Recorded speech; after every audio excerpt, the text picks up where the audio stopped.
જય અર્બુદા, જય શ્રીરામ. મિત્રો, હજી સુધી મેં મારો પરિચય આપ્યો નથી. હવે પહેલા મારો પરિચય આપી દઉં કે મારું નામ નવીનભાઈ ચૌધરી, ડોડગામ, તાલુકો થરાદ. અને મારું ગોત્ર જ્યાંથી હું સમજવા શીખ્યો ત્યારથી ભાજપ જ છે.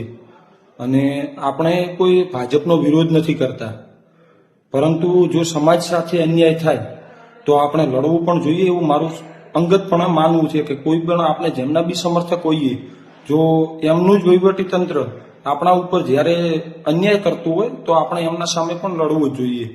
એટલે આ વાત આગળ યાદ રાખજો. અને આપણે જે નરેન્દ્ર મોદી સાહેબના કાર્યક્રમને બાયકોટ કરવાનું આહવાન કરેલ છે, તો એનો જબરજસ્ત પ્રતિસાદ મળતો હાલમાં કેટલું રાજકીય પ્રેશર મારા પર બનાવવામાં આવી રહ્યું છે, અને કે તમે બીજી તમારી રીતે લડાઈ ચાલુ રાખો પણ નરેન્દ્ર મોદી સાહેબના સભાનો બાયકોટ ના કરો. પણ મિત્રો, આમાં એવું છે કે આપણે ફક્ત આવેદનપત્રો આપીશું, બીજું આપીશું, તેમાં આપણને રિઝલ્ટ મળવાનું નથી. આપણે રિઝલ્ટ જોઈતું હશે તો યોગ્ય કદમ તો લેવા જ પડશે. એક વખત માટે કાઠા થવું હોય તો કાઠા પણ થવું પડશે. અને આપણે કોઈ મોદી સાહેબના વિરોધી પણ નથી, પરંતુ આપણા વિરુદ્ધ જે અન્યાય થયો છે એ કદાચ મોદી સાહેબને ખબર પણ નહીં હોય. તો એના માટે હજી 2-3 દિવસની વાર છે મોદી સાહેબને આવવાની. તો આપણે તાલે તંત્રને એટલું કહીએ છીએ કે અમારી માંગો જે છે કોઈ ખોટી હોય તો અમને જણાવો, તો અમે તે માંગો પાછી ખેંચી લઈએ. બાકી અમારી માંગો પૂરી કરો તો અમને કોઈ વિરોધ નથી. અને ઘણા બધા મિત્રો હવે આગળ અને આપણે ચાલુ જ રાખીએ છીએ બાયકોટનું આહવાન.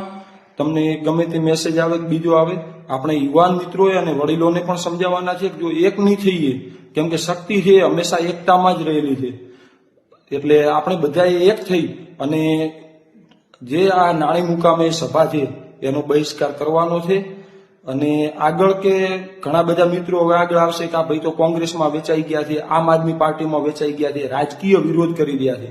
અત્યાર સુધી સમાજની વાત હતી ને હવે રાજકીય વિરોધ કરી રહ્યા છે. પણ એના માટેનું કારણ એવું છે કે આપણે સરકાર સામે લડીએ છીએ, જેમની સરકાર છે એમના સામે જ લડવાનું હોય ને, કોઈ બીજા લોકો સામે જ લડી ના શકીએ. અને બાકી હું તો ભાજપમાં હતો, હાલે ભાજપમાં જ છું. મારી વિચારધારા ભાજપ સાથે જ મેચ થાય છે, એટલે એમાં કોઈ સવાલ બીજો આવતો નથી. બીજું કે હવે આપણે જે બાયકોટનું આહવાન કરીશું તો ઘણા બધા મિત્રો સંસ્થા ચલાવતા હોય કે કોઈ સંસ્થામાં નોકરી કરતા હોય, તો આપણે એમને કોઈ પ્રેશર આપતા નથી કે તમારે ના જવું. એ લોકો જઈ શકે છે અને આપણે એમનો કોઈ વિરોધ પણ કરવાનો નથી. પરંતુ યુવાન મિત્રો, તમે આપણે ગામમાં જ્યારે બસ આવે ને ત્યારે તમે 15, 20, 25 જણા જઈને ઊભા રહેજો કે અત્યારે આપણા સમાજના યુવાનો હોસ્પિટલોમાં છે, પાટા બોધીને ઘરે છે, અસેળીઓ બોધેલો છે, છતાં પણ અંગત અને રાજકીય સ્વાર્થ માટે જે લોકો સભામાં યુવાનોને અહીંયા હોસ્પિટલોમાં અળસિયા બોધીને છોડીને જાય છે ને, એમને યાદ રાખજો ખાલી કે આ માણસો એમના અંગત સ્વાર્થ માટે કે રાજકીય સ્વાર્થ માટે સભામાં ગયેલા હતા. બીજું કે મેં હજી સુધી મારા વિરુદ્ધ કોઈ પણ FIR નથી. મારી કે મારા પરિવાર ઉપર અમે કોઈ પણ હજી સુધી 2 નંબરનો ધંધો કરતા નથી. અને જો અમે હજી સુધી ધંધો ના કર્યો હોય, કોઈ 2 નંબરનો કે કોઈ ખરાબ કામ ના કર્યું હોય, તો આ સરકાર સામે આટલે સુધી લડ્યા પછી હવે પણ અમારી હિંમત પણ ના થાય કોઈ દિવસ 2 નંબરનો ધંધો કરવાની. તો કદાચ જો ક્યાંય મારા જોડેથી ગમે વસ્તુ આવે કે ભાઈ તમે દારૂ વેચતા હતા, પેલું વેચતા હતા, તો મિત્રો એટલી મારે તમને વિનંતી છે કે જ્યારે બી આવે તમે સાથ આપી કહો કે ના આપી કહો, પણ મને બુટલેગર તરીકે કોઈ ચિતરવાનો પ્રયાસ કરે, બીજી રીતે ચિતરવાનો પ્રયાસ કરે, ત્યારે તમે સમર્થનમાં ઉભા રહેજો. હું બુટલેગર નથી, પરંતુ સમાજ માટે જ્યારે આગળ આવ્યા આ એનું પરિણામ છે, એટલું એક યાદ રાખજો. અને આપણે સરકાર સામે લડવાનું છે. સરકાર જ્યાર સુધી ન્યાય ના કરે ત્યાર સુધી લડવાનું જ છે. આપણે પાછા પડવાનું, ઝૂકવાનું નથી. પરંતુ આપણે આપણા લોકો સામે નથી લડવાનું. આ વસ્તુ એક વખત શાંત મગજથી વિચારજો. હજી પણ આપણે સરકારની સામે લડવાનું છે, આપણા લોકો સામે નહીં. કેમ કે એક કહેવત છે કે માણસ ઉતાવળે ભૂલ કરે છે અને નિરાંતે પછતાય છે. એટલે આ મગજમાં એક વસ્તુ સમજવા વાળા લોકો સમજી ગયા છે કે આપણે સરકારની સામે લડવાનું છે, વહીવટી તંત્રની સામે લડવાનું છે. આપણે કે આપણા લોકો સામે લડવાનું નથી. એટલે યુવાન મિત્રો એકદમ શાંતિ રાખે. અને આગળ આપણે આ જે કાર્યક્રમ છે, કદાચ આજે મારી અટકાયત થઈ જાય એવું પણ છે, તો ઘણા બધા મિત્રો તમને અફવાઓ જે પહેલા તમે જોયેલી છે, ઘણી બધી અફવાઓ આવેલી જ છે, તો એવી રીતના અફવાઓ આવે તો અફવાઓમાં ઉતરવાનું થતું નથી.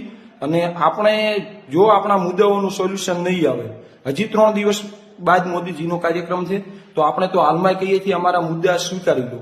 જો મુદ્દા સ્વીકારી લે છે આપણે, અને ખોટો મુદ્દો હોય તો કહો, જો મુદ્દા સ્વીકારી લે છે તો આપણને કોઈ વિરોધ નથી.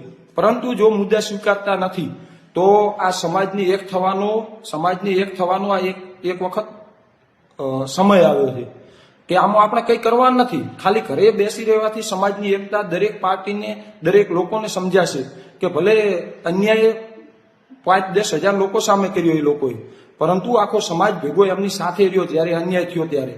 એટલે મિત્રો એ બાબતને એક સમજજો. અને મિત્રો, જે રાજકીય સ્વાર્થ માટે તમારા પાસે હાલમાં હજી સુધી મોદીજીની ઘણી બધી સભાઓ થઈ છે, ત્યારે તમને જેટલું પ્રેમથી ના કીધું હોય એવી રીતે તમને પ્રેમથી સમજાવવા આવશે, બીજી રીતે આવશે કે ભાઈ આવી રીતના કરી દઈશું, નહીં આવો તો પેલું કરીશું. તો મિત્રો, એમની વાતમાં આવવાનું નથી. આપણે સમાજની વાત માટે અડગ રહેવાનું છે. અને આપણે બધા સમાજો સાથે હળીમળીને રહીએ છીએ.